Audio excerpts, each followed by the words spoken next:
வணக்கம். என் பெயர் சுஜாதா. தினம் ஒரு குரல் என்ற வரிசையில் இன்று நாம் காணவிருக்கும் குரல் எண் 909. அதிகாரம் பெண் வழி சேரல். பால் பொருட்பால்.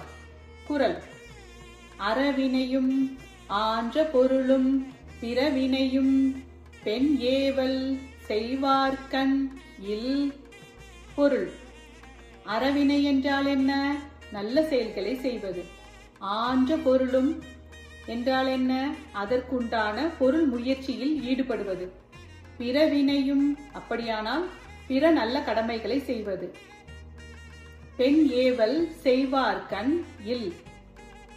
சுயசந்தனை இல்லாமல் தன் மனைவியின் சொல்லை மட்டும் கேட்டு அறிந்து நடப்பவர்களிடம் இந்த அற செயல்களை செய்வது, அதற்குண்டான பொருள் முயற்சியில் ஈடுபடுவது, மற்ற பிற நல்ல கடமைகளை செய்யும் முயற்சிகள் அனைத்தும் இருக்காது என்பதே அதன் பொருள். மீண்டும் குரல்: அறவினையும் ஆன்ற பொருளும் பிறவினையும் பெண் ஏவல் செய்வார்கண் இல். நன்றி, வணக்கம்.